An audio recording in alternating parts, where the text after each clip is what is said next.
Okay, so let's continue our discussion. So, under ni siya sa ikaduha nga element of fire, or which is the heat. Okay?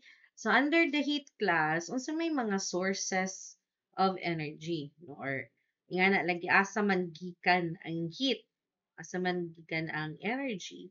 So, naay mga nagkalahi-lahi nga types of energy nga itong hisgutan diri, which is very important nga makasabot ka kung unsa ni nga klase sa energy. Okay? So again, kani nga mga energy mao ni sila yung maka-initiate at the same time maka-sustain og combustion. So importante nga makahibaw ta ani nga mga energy sources for investigation of prevention. So we have chemical energy, electrical energy, nuclear energy, and also mechanical energy. In the chemical energy, this is the most common source of heat in combustion reactions. When any combustibles are in contact with oxygen, oxidation occurs. The reaction of this process results in production of heat. So, most common is yang a source of heat class. So, naadiri ang chemical reaction. O, typically, ang oxidation.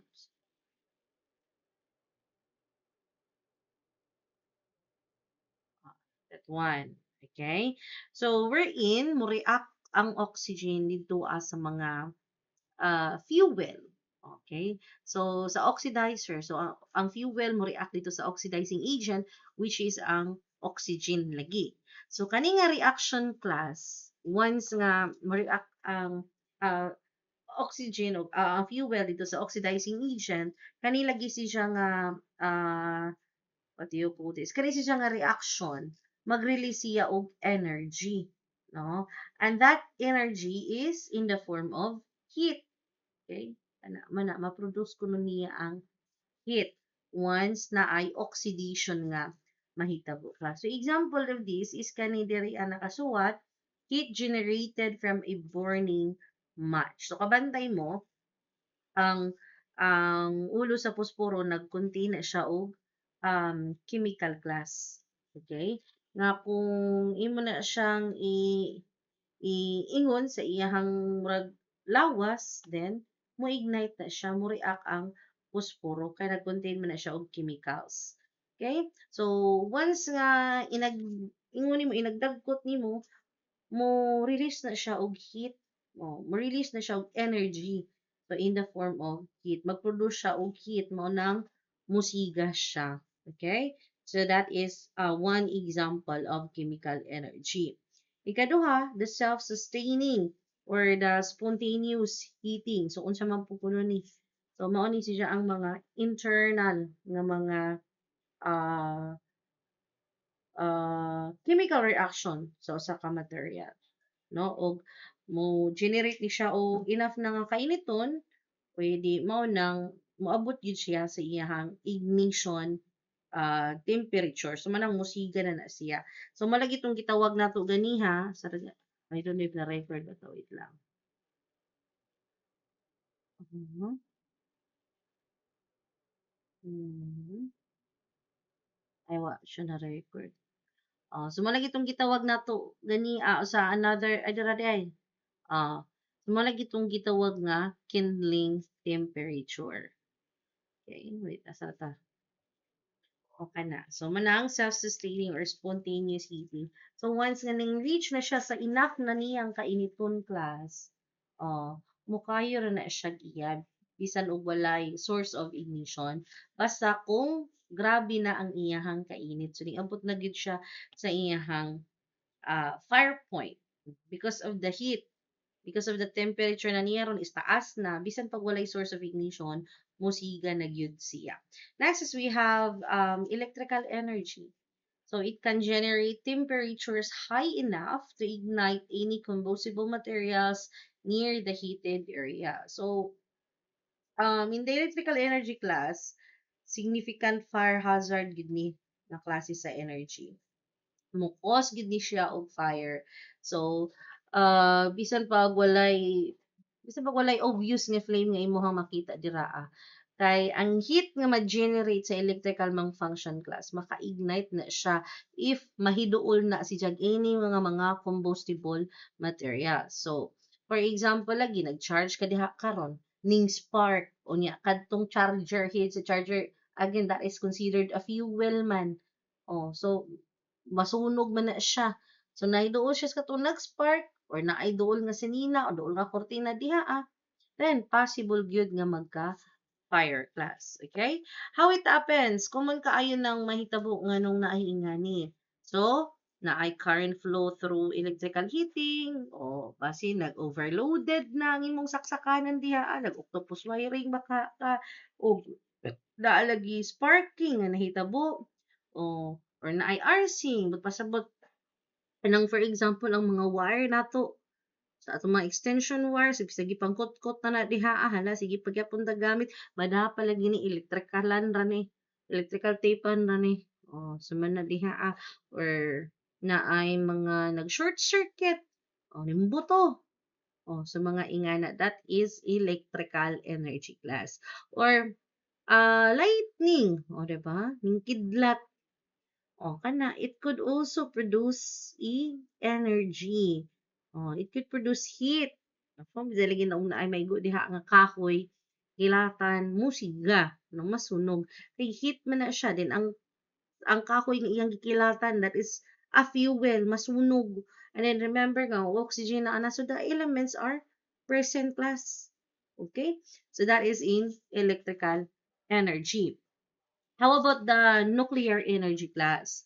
So this is generated when atoms either split apart, mo na gitawag nato nga fission, or combine, fusion. O, if nakahinumdum mo sa Dragon Ball, nga may fusion.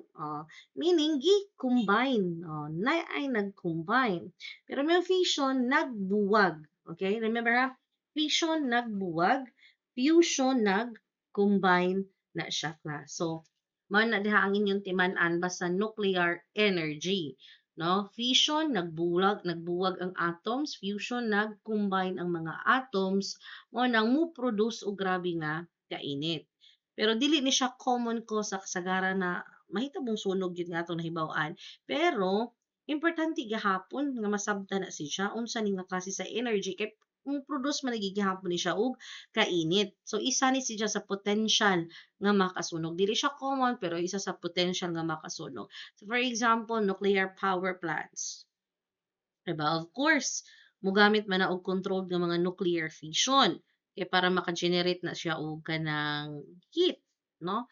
So, of course, basta lagi maka-produce og heat, no, pwede na siya, no, maka-cause og sunog. So, manang gamiton sa kuryente as kuryente ang nuclear, no? For example, another example is the sun, diba? The sun also gives energy, naa na siya energy. So from nuclear fusion pud na siya. So ganiha sa nuclear power plant that is fission, kani pong energy, the solar energy, so that is in the form of fusion, 'di ba? Remember nga ang ultimate source of energy is the sun baya gyud.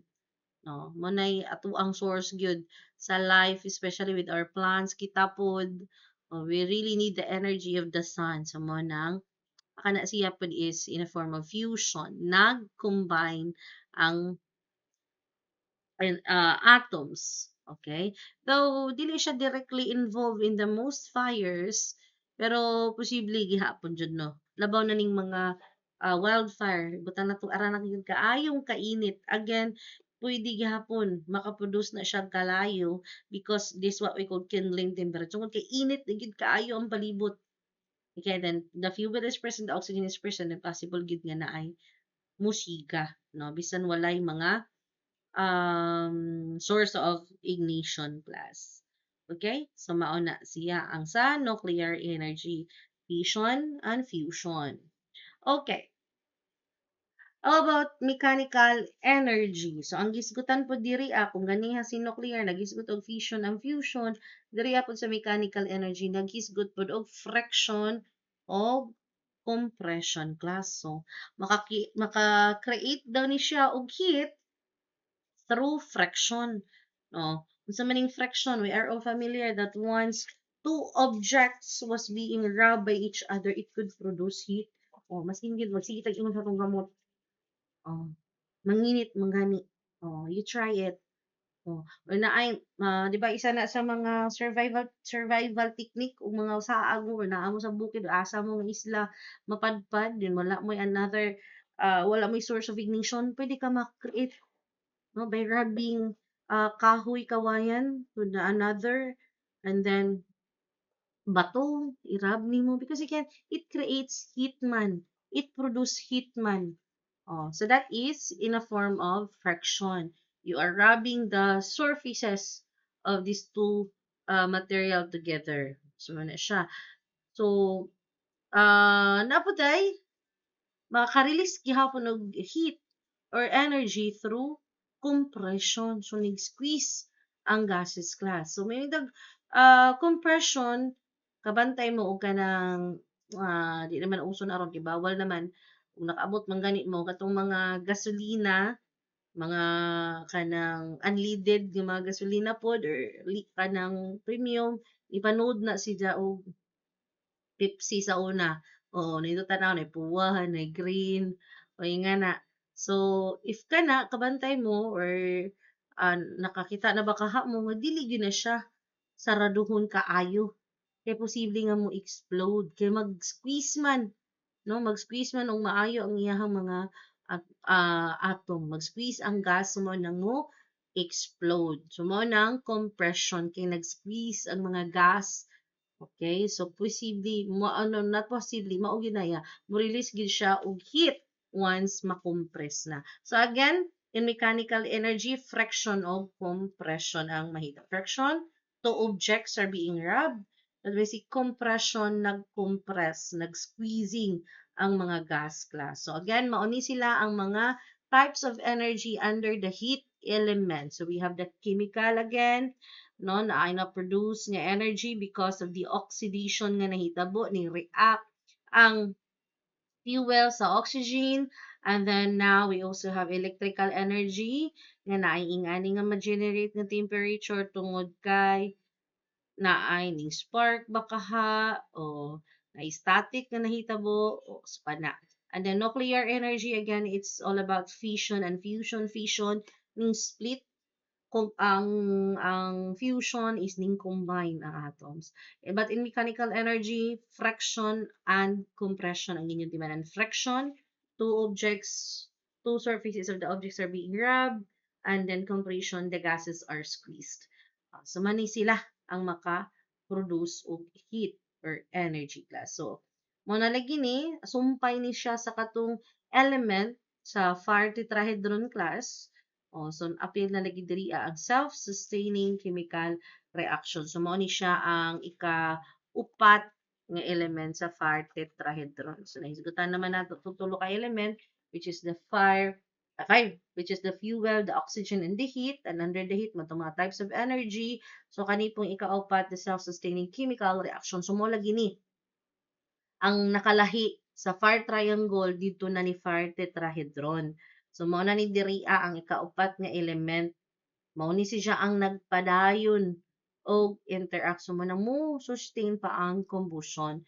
Kay lagi remember na lagi mga reactive particles or gitawag nato katong mga free radicals no. So mao ni rason nga magpadayon paghihapon ang fire, mo sustain gihapon ang fire. So again, mao ni siya ang component or one of the element of the fire tetrahedron class. So ang fire tetrahedron class nagpakita gyud na siya og kailangan gyud og like fuel nga sunugon. At the same time, kailangan gyud po na siya og oxygen kay para mo support sa pagsunog no mo continue gihapon kay naa gihapoy oxidation process ang I mean nga mahitabo. Okay?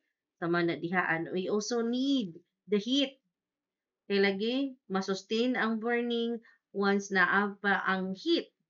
Continue pa ang chemical chain reaction. So, mao na siya.